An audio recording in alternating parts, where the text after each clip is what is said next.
Hey, this is my passion project. I'm Herrick, and, well, you just saw the trailer for the game I'm planning to make. I've only gotten so far, honestly, so it's kind of up to me what I want to do with it.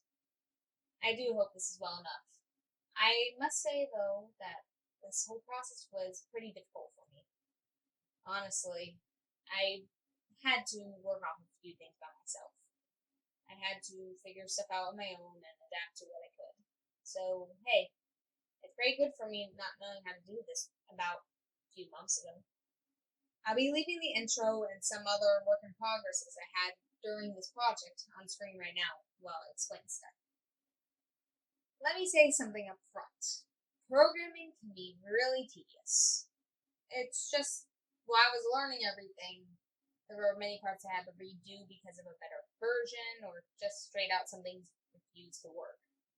So it was a very fun time to get my thoughts on page, but I suppose it was worth it. So, onto the story. There's this little girl named Echo, the main character, of course.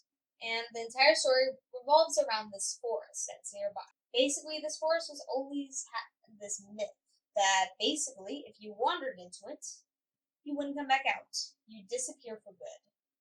It was supposedly just a myth to get some kids to stay out of the forest, but as she learned, it was a little more true than she thought.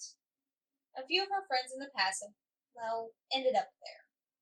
And sadly, with each one gone, the more memories are erased, and eventually, they just seem to disappear from the face of the world.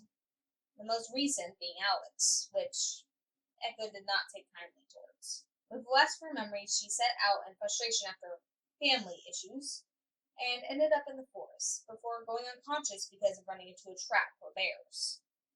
Upon waking up, she ended up in this new world.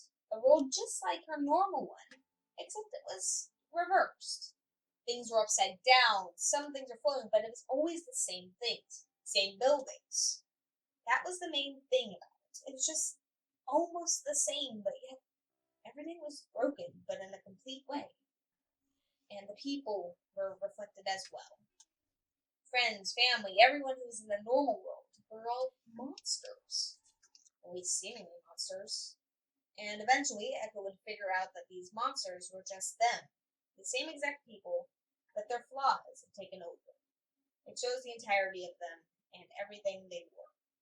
It shows how they can be good, as even these flawed monsters managed to help her in certain ways, as she traversed the land and tried to figure her way out, with the soul that she had and the orb, her soul, which was the only thing powerful enough to leave.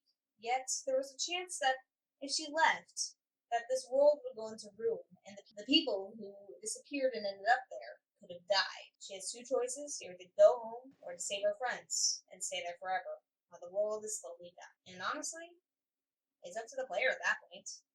Well, that was my passion project.